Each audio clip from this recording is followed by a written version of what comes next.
Hi, everybody. Welcome to English Digest. I'm Stephanie. I'm Tom. This is day 2 of our fun unit, and we're going to be continuing to talk about the secret meanings behind your handwriting. Do you have beautiful handwriting? Do you have sloppy handwriting? Do you have really loopy handwriting? Do you like to print more than write in cursive? Sometimes I find my handwriting changes.Depending on, what I'm writing, how fast, and what kind of day I'm having. How about you, Tom? Are you pretty consistent? No, but I've changed my handwriting over the years. For many years, of course, I did not use cursive writing. And then later, I think I read an article somewhere that said cursive handwriting was disappearing. And I thought, cursive handwriting, I ought to give that a try. You always wrote in print letters, really? Well, after school I did. Yeah. But then about 10 years ago or so, I started writing more in cursive writing. Interesting. Because it can be faster and it can be more beautiful, but that's what we call penmanship, how well you write letters by hand. But we're going beyond that and talking about graphology, and that's when you actually look at a person's handwriting to determine their personality or their personality traits. And we're going to continue talking about that, but first we're going to read through day 2 of our lesson.Though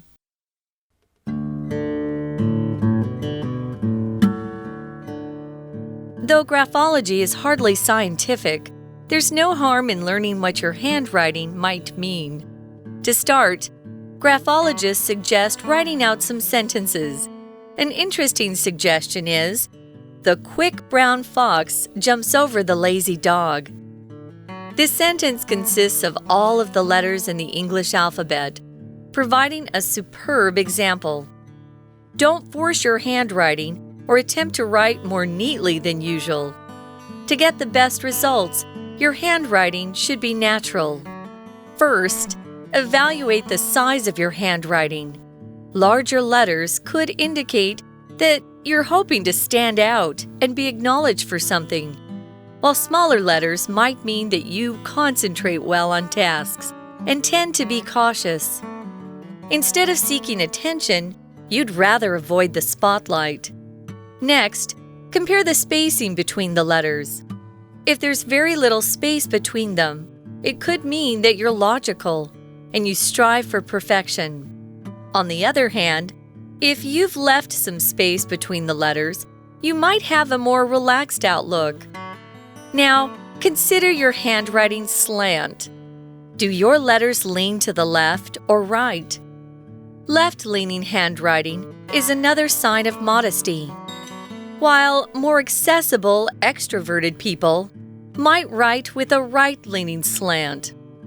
If there is no slant, you might make your decisions based on logic instead of emotion. The most important letter to consider is the lowercase I. The dot above the I is called a tittle, and where you place it could have different meaning. If the tittle is directly above the I,you might value loyalty and devotion, whereas a tittle to the left of the I shows a lack of spontaneity.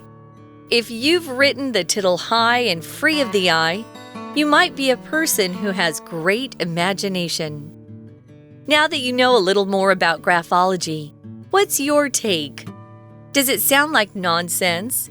Or are you interested in learning more? Try it on your friends.And see how accurate the results are.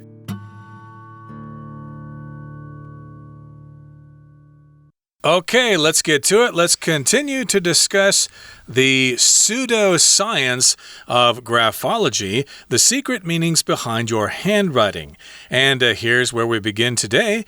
Though graphology is hardly scientific, there's no harm in learning what your handwriting might mean. So yeah, we've basically said that this is not really objective. It's not really hard science. So it's hardly scientific. It's not really scientific, but still, there's no harm in looking at your handwriting and having a little fun trying to determine your personality or your emotional state. Now, Tom, you called it a pseudoscience. What does that mean? It's like a science that's not really 100% science. It's like I said about astrology. It pretends to be a science. It's not really based on hard facts or observation or peer-reviewed journals and stuff like that. It's just very subjective, but a lot of people believe it. And so, yeah, it's kind of a pseudoscience. It's definitely interesting. Still, it's fun to do. Yeah, that's what we're saying here. Yeah. There's no harm in looking at your handwriting and having a little conversation with some friends over coffee on a nice Saturday afternoon. So anyway, it's hardly or almost not scientific, but there's no harm in learning what it might mean. It's kind of fun. So here's an interesting suggestion that our author gives us. They want you to write out a sentence. The quick brown fox jumps over the lazy dog. Why these words? That was my question to myself, and the next sentence answers that. This sentence consists of all of the letters in the English alphabet, providing a superb example. So if it consists of something, that's what it's made up of. So it does indeed include all the letters in the English alphabet. Now, if something's superb, or if someone calls you superb, or the work you've done superb, they mean it's excellent, it's terrific, it's wonderful. So that's a word you don't mind hearing being applied to your work or your performance or just even your personality. It just means really impressive, great stuff, excellent. Right, so again, that's a key sentence. The quick brown fox jumps over the lazy dog. It consists or it contains all of the letters in the English alphabet. So it's a superb example of that. It's a perfect example of a sentence that contains all those letters. So yeah, write that sentence down and then somebody else can analyze your handwriting. But don't force your handwriting or attempt to write more neatly than usual. Just write normally. Just write the way you normally do. Don't get all upset about this and get all scared and stuff like that. Or try harder, you know. Exactly. So, yeah, just write the way you naturally do. And, to get the best results, your handwriting should be natural. It should be yourself. Remember, when you're yourself, you are at your best. Okay, guys, moving on to the next paragraph. It says, first, evaluate the size of your handwriting. If you evaluate something, you look at it, you consider it, and you make some sort of decisions about it. Oftentimes, we will get performance evaluations from our bosses after a year of work. I had to write those for people that work for me. And, you go down and you talk about how they did that year, what they can improve upon, and what they did very well. So you're going to evaluate the size. Is it big? Is it small? Some people have really big handwriting, and other people have tiny handwriting where the letters are really small. So larger letters could indicate or show that you're hoping to stand out and be acknowledged for something. If you want to stand out, it means you want people to notice you. And to be acknowledged is for people to say, yeah, Sally's really good at this, or Johnny's really talented in this area that we're talking about. So smaller letters, of course, would be the opposite, right? It might mean that you concentrate well on tasks. If you concentrate, you focus on something, and you don't let other things interrupt you or disturb you. If you have good concentration, that's the noun form, you probably do very well in school. Nowadays, it seems like it's very hard for kids to concentrate for long periods of time because they're used to playing video games or watching short videos, which has shortened their attention span or how long they can focus on something. Right, so again, if you write small, that means you're better at concentration, you concentrate well on tasks, and you tend to be cautious, you tend to be careful, and instead of seeking attention, you'd rather avoid the spotlight. That, of course, is a bright light that is used to indicate some kind of activity is going on. It's usually shining up into the clouds. On stage. We use it in plays a lot, Tom. And on stage, yes. You see them outside sometimes shining in the clouds, and then inside on the stage to, spotlight the lead singer or something like that. The lead, yeah. So, yeah, if you avoid the spotlight, you just don't want to have all the attention. Yeah, this would be somebody who is more shy, perhaps, or just, like we learned in the past program, they like to keep to themselves. They don't like a lot of attention, which is understandable. I know a friend who has very small handwriting, and I would say that this actually kind of corresponds with her personality. She's quiet. She's not as loud and noisy as some of my other friends. But yeah, it's very interesting. She does have very small letters when she writes notes and letters to me. So yeah, maybe this has some validity, or there's sometimes it's quite interesting to see if what they've discovered matches up with what you've seen in real life. Okay, guys, before we move on to the third paragraph, we're going to take a few minutes, listen to our Chinese teacher, who will, of course, explain even more, and then we'll be back. 听众朋友大家好，我是安娜。我们昨天带大家谈到了一个 graphology 笔迹学，是不是很想要实测看看到底自己的笔迹是什么样的个性呢？你的 personality 如何呢？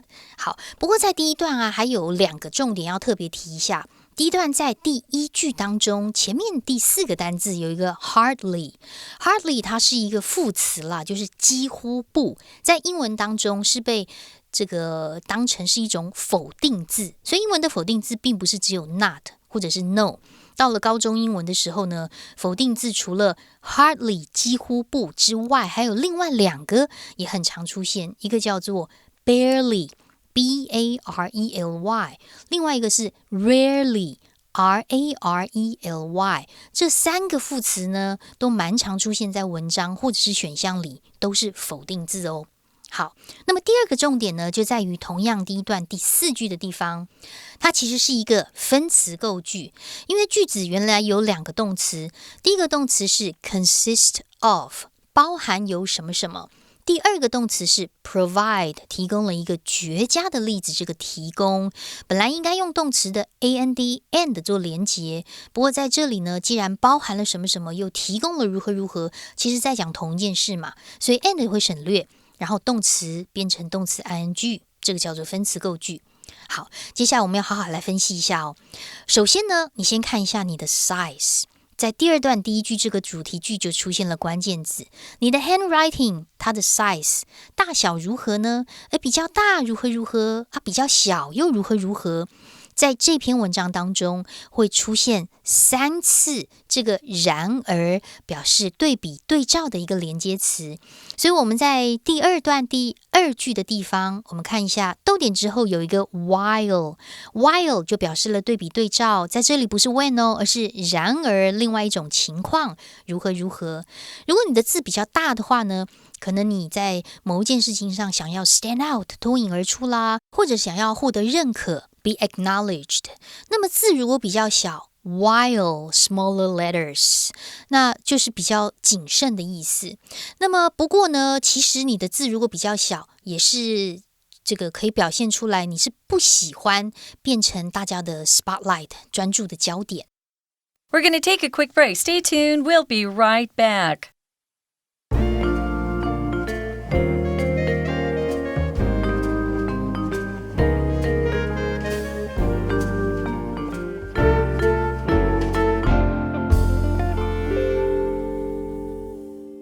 Okay, so we're going to continue talking about graphology and analyzing people's handwriting to determine the kind of personality they have. So again, we told you as a suggestion to write this sentence, the quick brown fox jumps over the lazy dog. And again, that sentence consists of all 26 letters of the English alphabet. And then you can evaluate your writing. Do you write large? Do you write small? If you write large, it means maybe you have an outgoing personality. And if you write small, then maybe you concentrate well on tasks and you're cautious and you are kind of shy and you avoid the spotlight. Now, next, this is what you want to do. Compare the spacing between the letters. So you write one letter like the, T-H-E, the, and then, yeah, what's the space between the T and the H? Is it a big space? Is it a small space? Are the letters kind of scrunched together, or are they clearly defined? Yeah, the spacing between the letters in one word. So if there's very little space between them, it could mean, it doesn't definitely mean this, but it could mean that you're logical and you strive for perfection.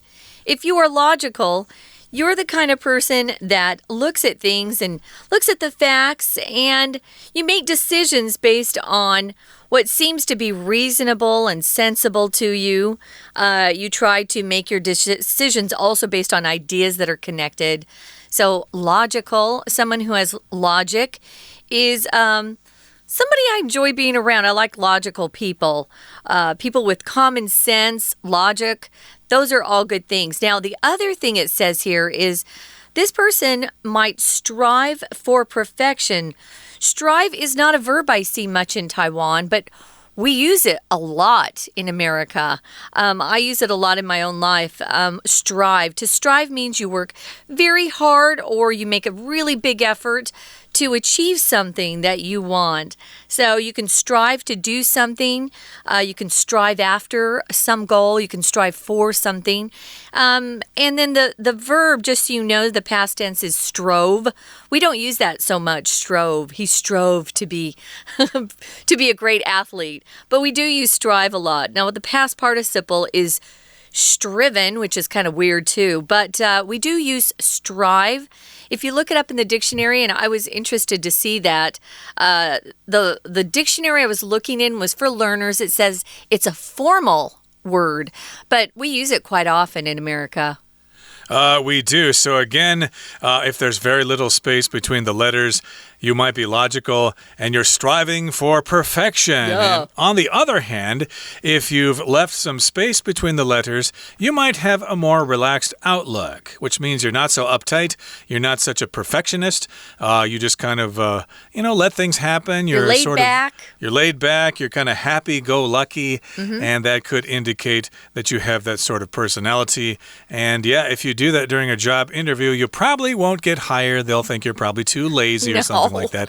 Unless you're applying for something like the arts or something, they may actually appreciate that kind of a personality trait. But again, this is all about the spacing of the letters. Are they close together, or is there some space between the letters? Now consider your handwriting's slant, which I guess in Chinese is 斜体, kind of italic, which we often choose to highlight things in a sentence. Like if you're writing an article and you want to mention the name of a book or a movie, then you write in italic script, which has a slant. It's sort of a forward slant to the right. Right. So a slant could just mean it slopes in a particular direction. So slant and lean are very similar. And we looked at lean in the earlier program. So yeah, if it slants in one direction or another, you might make decisions based on logic if there's no slant at all. This is a person who makes decisions based on facts, logic, instead of emotion. And supposedly, their handwriting wouldn't lean to the left or lean to the right. You could also say slant to the left or slant to the right. Now, the most important letter to consider is the lowercase I. I bet you guys can guess why. It's because of that little dot above the I that we have to make when we write a lowercase I. Now, that dot above the I, what's it called? And you don't need to know this piece of information to be successful with English, but it is called a tittle. So that's what that little dot is.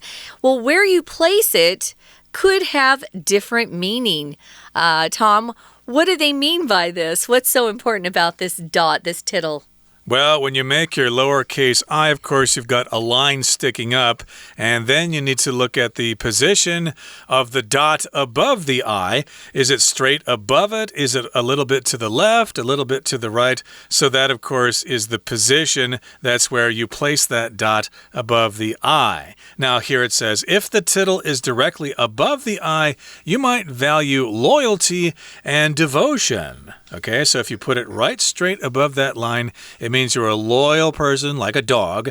And it also indicates devotion, which means you don't give up on somebody. You're there with them forever. Basically, that's the same thing as loyalty. Loyalty and devotion. You're devoted to someone. You're going to be at their side through thick and thin.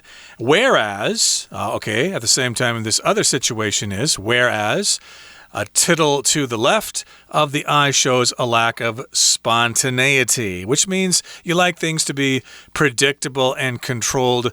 You don't really have a lot of fun when you go out. You just kind of stick to the program. Yeah, I wanted to mention devotion is also very closely related to dedication. You can have a lot of devotion to a person, but you can also have a lot of devotion for your work, your job, dedication to your work.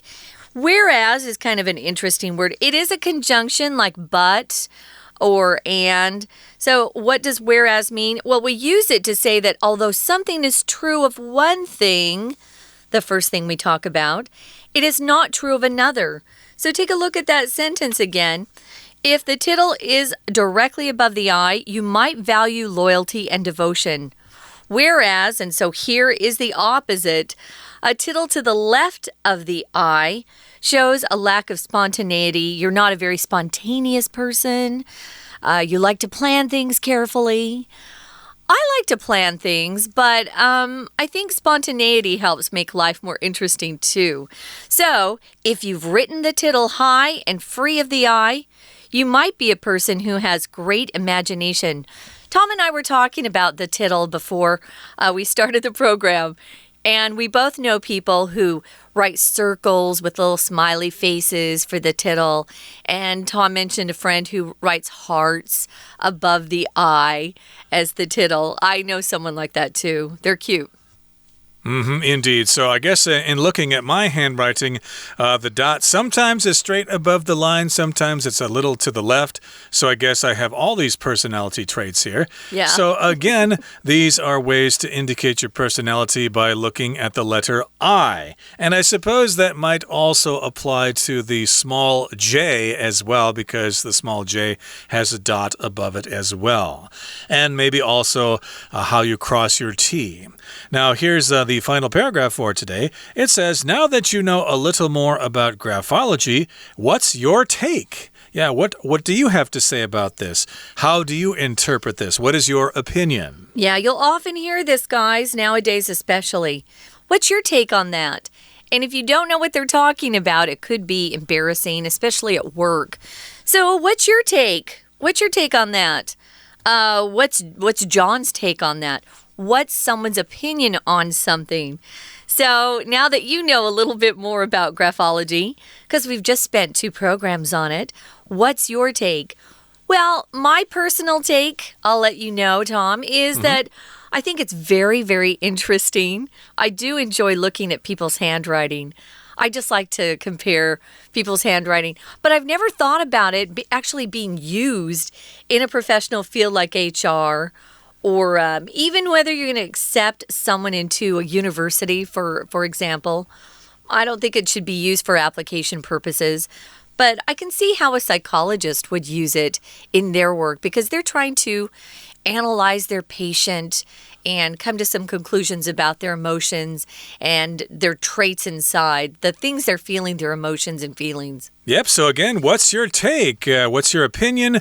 Does it sound like nonsense? Or are you interested in learning more? I would like to learn more about penmanship, actually, and not so much about this personality stuff, although that could be fun. So here we're going to end by saying, try it on your friends and see how accurate the results are. And yeah, try to write in English and analyze each other's handwriting. Yeah, again, as I said before, it's probably a good way to spend your Saturday afternoon with friends at a coffee shop. Okay, that brings us to the end of our explanation for today. It's time now to listen to our Chinese teacher.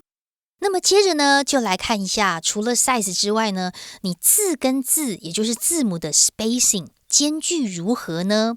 在第3段第一句同样也是主题句，因为我们现在要来看的是 spacing 间距。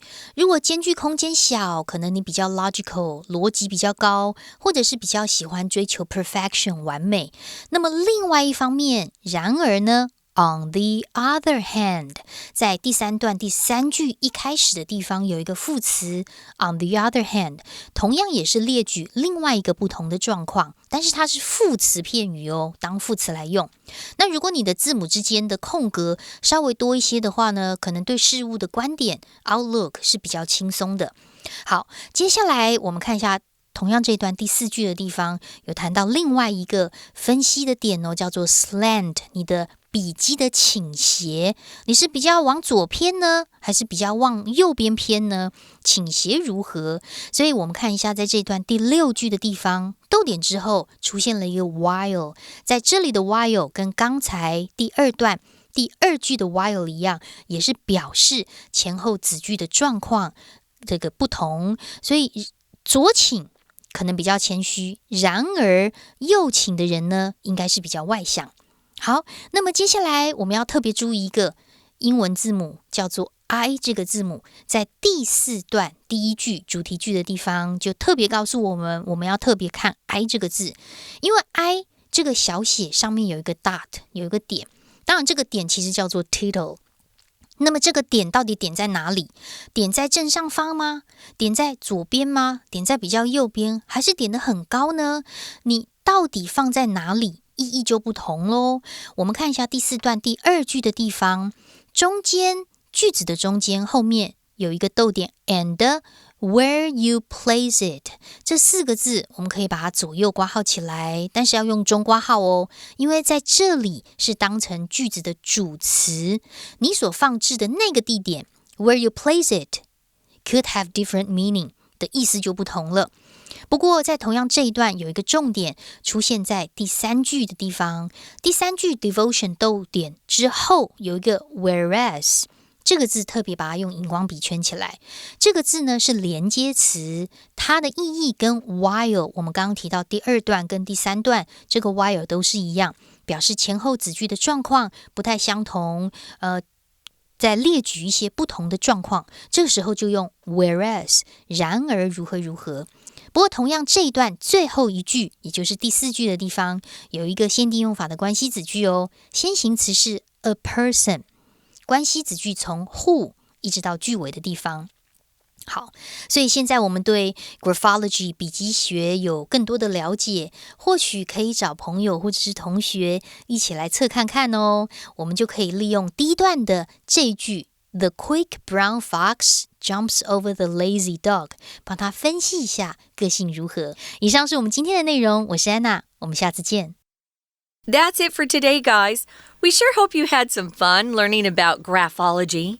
Now that you know what graphology is, you might want to look into it a little bit more. It's definitely a fun activity to do at a party or a group of friends just getting together, as Tom suggested, maybe at a coffee shop. See if any of these theories and these ideas hold true with your friends. We're glad you joined us. We hope you'll come back again soon for English Digest. I'm Stephanie. I'm Tom. Goodbye. Bye-bye.